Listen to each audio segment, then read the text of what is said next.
Bismillahirrahmanirrahim. Assalamualaikum warahmatullahi taala wabarakatuh.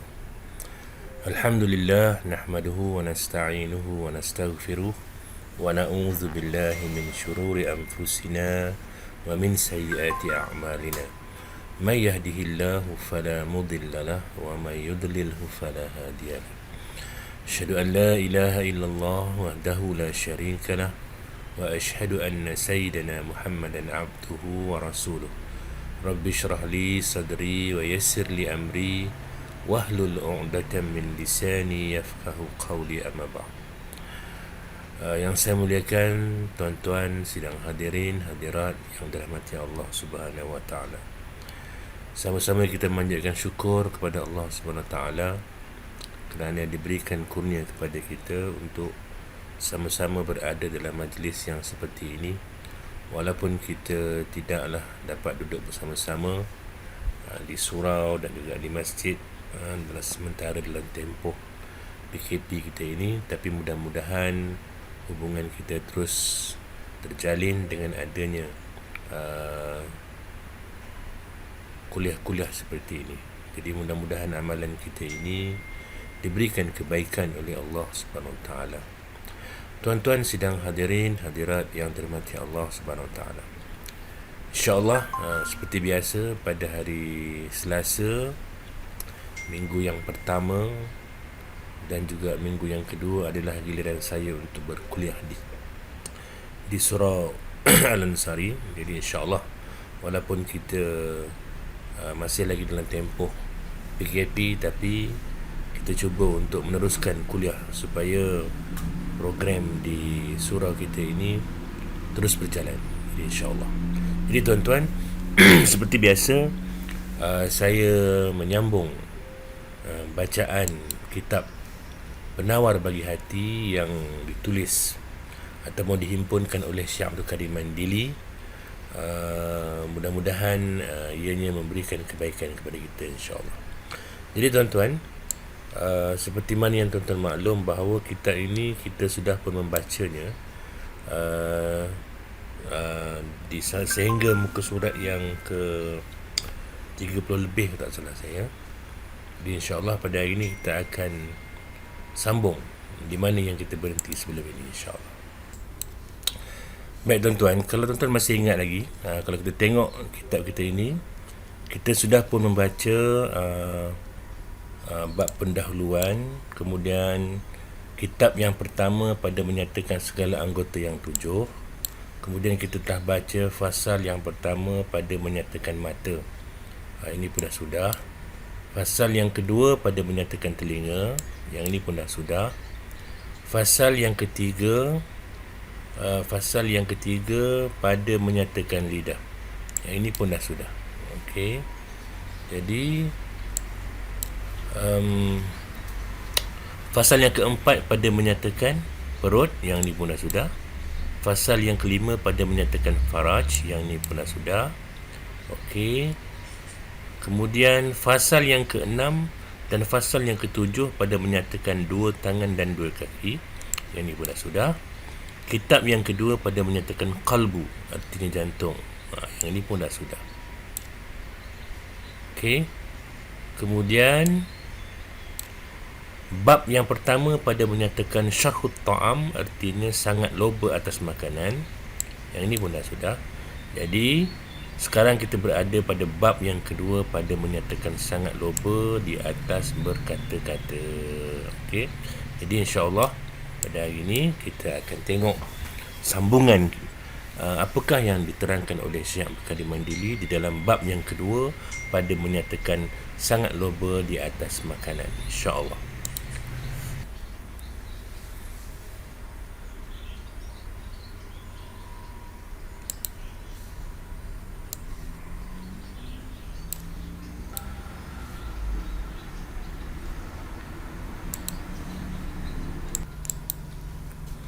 Baik, untuk bab yang kedua pada menyatakan sangat loba di atas berkata-kata ini, okey, kalau tuan-tuan masih ingat, yang ini kita sudah pun baca dulu, iaitu ketahui olehmu bahawasanya loba itu atas berkata-kata itu kelakuan yang dicela yang wajib atas kita menjauhkannya. Yang ini kita dah baca dulu. Okey, kemudian seterusnya muka surat yang ke 26, 27, 28, 29, 30,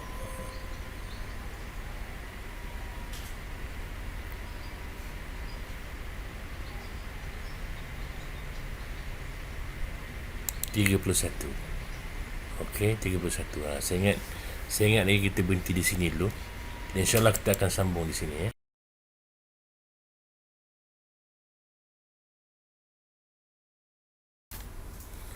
Baik, kita sambung di muka surat yang ke-31 tadi, iaitu perenggan yang bawah sekali.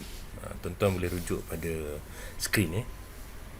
Baik, kata Syekh Abdul Qadir Mandili, dan ada pun berbantah-bantah itu, maka iaitu mencela akan perkataan orang lain dengan menzahirkan kecederaan padanya, sama ada cedera pada lafaznya atau pada makna. Ini kita dah terangkan dulu pada maknanya. Jadi apakah yang dimaksudkan oleh pengarang ini berbantah-bantah? Iaitu berbantah-bantah ni kita mencela akan perkataan orang yang lain. Dengan celaan itu menzahirkan kecederaan kepada orang itu, sama ada cedera pada lafaz dia ataupun pada maknanya. Pada maknanya. Maksudnya jadi kita suka nak menjatuhkan orang. Orang tak pandai, orang terlemah dan sebagainya. Maksudnya suka berbantah-bantah, berlawan dengan orang yang lain. Okey. Bermula yang membangkitkan atas berbantah-bantah itu dua perkara. Ada dua benda yang menyebabkan orang ni suka berbantah-bantah. Okey. Ada kalanya kerana meninggikan diri.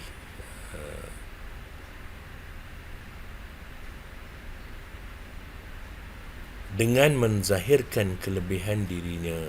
Yang pertama sekali, dia nak menzahirkan bahawa dia tu pandai, orang lain tu bodoh belaka. Tak ada benda lain yang betul. Orang lain tu semua tak betul, semua salah belaka. Yang betul tu dia saja, kata Syekh Abdul Qadir Mandili. Kemudian, dan ada kalanya kerana tabiatnya yang jahat, yang suka menghinakan orang yang lain. Memang tabiat dia suka menghina orang. Jadi ini tabiat yang jahat. Tabiat dia suka menjatuhkan orang lain. Di dua sebab ini, kata Syekh Abdul Qadir Mandili, yang menyebabkan orang tu jadi suka berbantah-bantah. Maka berbantah-bantah itu menguatkan ia akan dua perkara yang sangat keji itu. Dua perkara tadi, dia menyebabkan dua perkara tadi menjadi lebih kuat.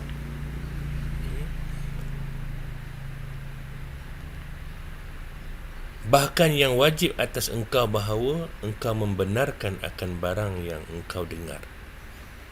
Engkau membenarkan akan barang yang engkau dengar daripada perkataan yang sebenar. Jadi kita ni bila mendengar perkara yang sebenar, kita kena terima, walaupun siapa yang berkata. Kalau orang tu cakap benar, kita kena terima, kata Syekh Abdul Qadir Mandili. Dan bahawa engkau diam daripada barang yang engkau dengar daripada perkataan yang salah. Kalau kita dengar perkataan yang salah, janganlah pula kita berbantah-bantah. Sebaiknya kita itu diam, kata Syekh. Melainkan apabila ada pada menyebutnya faedah yang bangsa agama. Melainkan kalau kita dengar sesuatu perkara yang salah, tengok salah tu daripada sudut apa. Kalau salah bercakap dari sudut dunia, biarkan sahaja. Tapi kalau dia salah dari sudut agama, maka kita kena betulkan dia. Maka menyebut engkau akan dia dengan lemah lembut. Kita mesti betulkan balik orang yang salah itu dalam hukum agama. Kita tak boleh diam. Kalau kita diam, kita jadi syaitan bisu lah pula. Ada kita dengar orang hina Islam, cakap macam-macam tentang agama kita, ikut otak dia, maka menjadi kewajipan kepada kita ini sebagai talibul ilmi, orang yang belajar. Orang belajar ilmu kena betulkan apa yang salah, tetapi dengan lemah lembut. Ini yang disarankan oleh guru kita Syekh Abdul Qadir Mandili di dalam kitab Penawar Bagi Hati. Baik, sabda Rasulullah sallallahu alaihi wasallam, man tarakal mira'a wa huwa muhiqqun buniya lahu baitun fi a'lal jannah wa man tarakahu wa huwa mubtilun buniya lahu baitun fi rabadil jannah.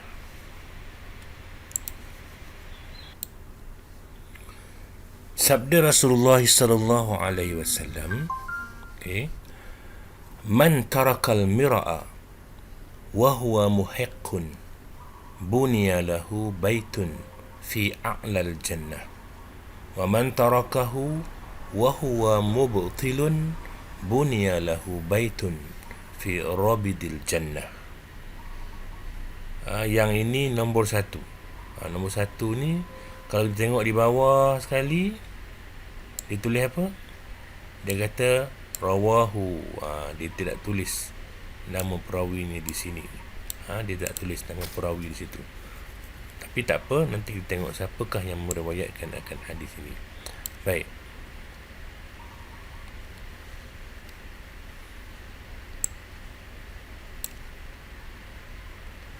Okey.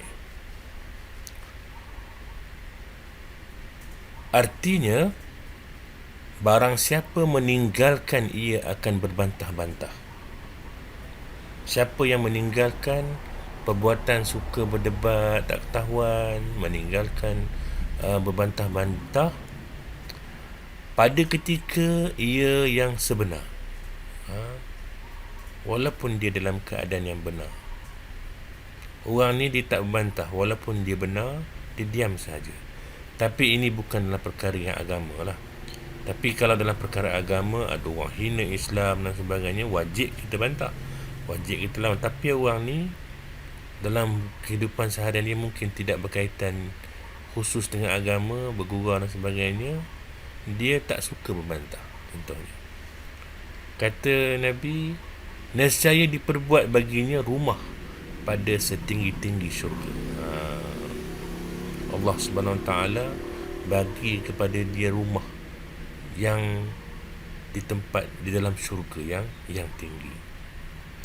Dan barang siapa meninggalkan akan dia pada ketika ia yang salah, nescaya diperbuat baginya rumah pada keliling syurga. Di sekeliling syurga tu ada rumah-rumah yang Allah jadikan untuk dia ni. Sebab dia ada salah, tapi dia tetap tak mau berbantah-bantah. Jadi tuan-tuan, hadis ini mengikut guru saya diriwayatkan oleh Al-Imam At-Tirmizi dan juga Imam Abu Daud dan Imam Ibn Majah rahimahullahu ta'ala, dan darjatnya itu ialah Hasan li ghairihi. Hasan li ghairihi, maknanya hadis ini boleh diterima sebagai hadis hasan. Jadi tuan-tuan, barang siapa yang meninggalkan daripada berdebat dia, berbantah-bantah dia, sedangkan dia dalam keadaan betul, bukan dalam urusan agama, orang ini, kata Nabi, boleh dapat bangunan yang tinggi, ataupun rumah yang Allah sediakan kepadanya di dalam syurga, tinggi darjatnya, a'lal jannah, tinggi darjat dalam syurga. Dan barang siapa yang meninggalkan berdebat, berbantah-bantah, berlawan-lawan, sedangkan dia batil, dia salah, tetapi dia tetap tak mau bantah, dia terima nasihat dan sebagainya, maka buniya lahu baitun fi rabadil jannah, kata Nabi.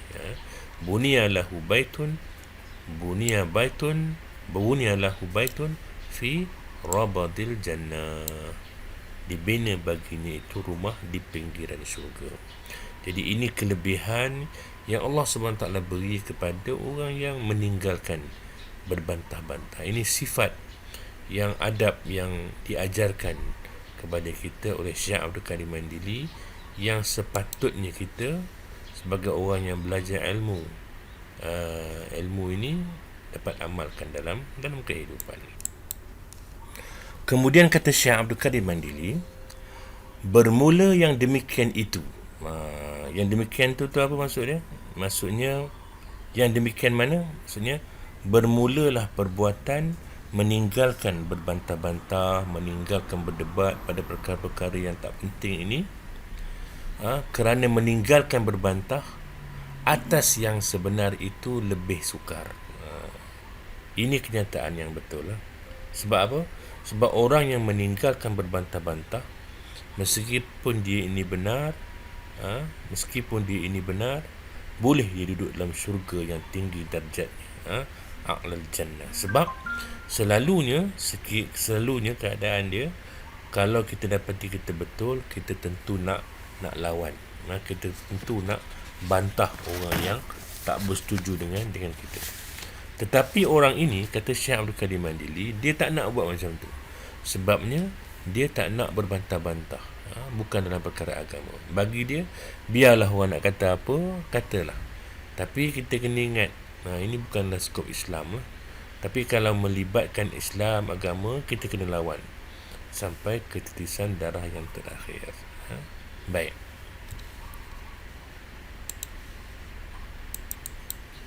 Dalam hadis tadi, Nabi kata la yastakmilul abd. La yastakmil, dia bukan la yastakmilul abd. Dia la yasta, dia bukan shin. Yang ni kena buang titik ni. La yastakmilul abdu haqiqatal iman hatta yada'al mira'a wa huwa muhaqqun. Sabda Nabi. Artinya tiada menyempurnakan oleh hamba itu akan sebenar-benar iman hingga meninggalkan berbantah-bantah pada ketika ia yang sebenar. Jadi la yastakmilul abd haqiqatal iman hatta yada'al mira'a wa huwa muhaqqun. Baik. Jadi tuan-tuan, orang ini walaupun dia benar sekalipun, dia tetap tidak mahu berbantah-bantah. Hadis ini diriwayatkan oleh Al-Imam Al-Baihaqi. Selain daripada di sini dikatakan nombor 2 ni, selain daripada nombor 2 ni, dia kata hadis ini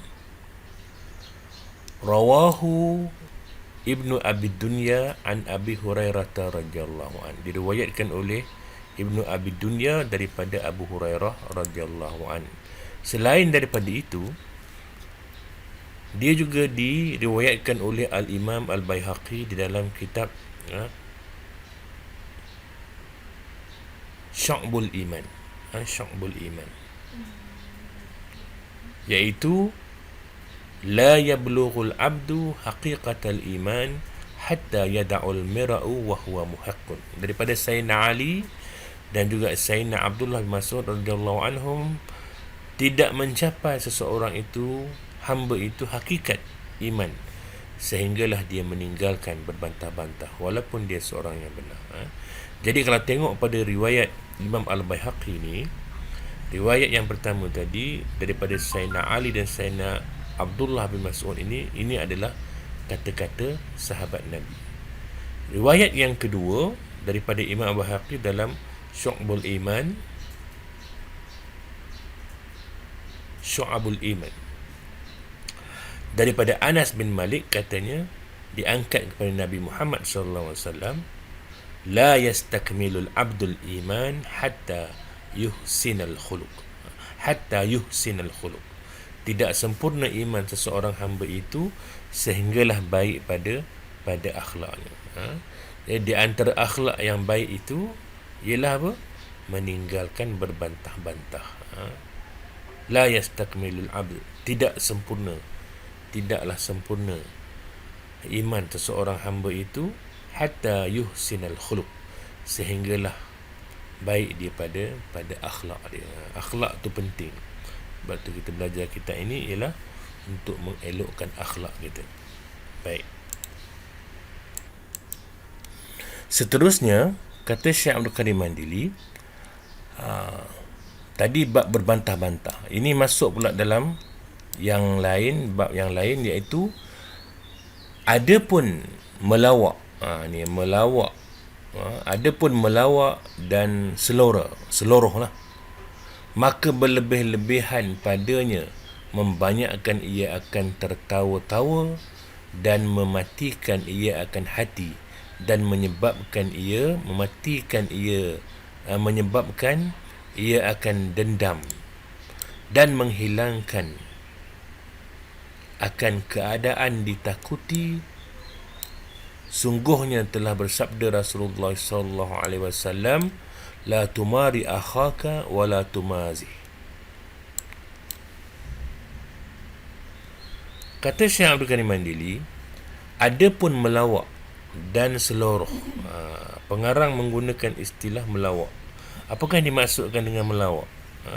Bergurau, lawak jenaka. Jadi mungkin boleh kita kata buat nakal lah. Apa akan jadi pada orang yang suka buat nakal ini?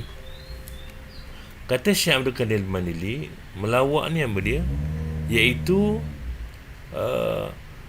berlebih-lebihan padanya membanyakkan ia akan tertawa-tawa, membanyakkan ketawa. Jadi berlebih-lebihan padanya membanyakkan ia akan tertawa-tawa dan mematikan ia akan hati, mematikan hati dan menyebabkan ia akan dendam. Orang suka melawak, buat lucu ni semua. Setengah orang-orang ni dia bukan setakat buat lucu, lebih daripada tu lagi. Jadi ini adalah adab yang tidak baik. Lucu, buat nakal berlebih-lebihan ni tak boleh. Kalau sikit-sikit buat Ira mengantuk tu boleh, tapi jangan berlebih-lebihan. Apa kesan bila terlampau banyak sangat kita ni melawak ataupun buat lucu ni? Bila seluruh tu banyak sangat menyebabkan orang ketawa siang dan malam. Jadi bila ketawa siang dan malam ini, kata Syekh Abdul Karim Mandili, mematikan ia akan hati. Dia menyebabkan hati kita ni kurang rasa insaf dalam diri manusia. Jadi tak ingat kepada mati kerana banyak sangat kepada cerita-cerita lucu dan nakal. Dan seterusnya, kata Syekh Abdul Karim Mandili, berlebih-lebihan di dalam melawak ini ataupun berjenaka ini akan menyebabkan ia akan dendam. Timbul perasaan tak puas hati dan sebagainya, dan dia boleh menghilangkan akan keadaan ditakuti. Orang jadi tak respect kepada dia. Setengah orang dia tak serius dalam perkara-perkara yang penting. Sedangkan Nabi kita Muhammad sallallahu alaihi wasallam dalam khutbah merah muka Nabi kerana nak menjelaskan tentang perkara. Dan Nabi kita pula bukan seumur dia serius. Ada kadang-kadang Nabi pun bergurau. Maknanya tengok tempat lah. Jangan semua kita marah saja, dan jangan semua kita asyik bergurau saja.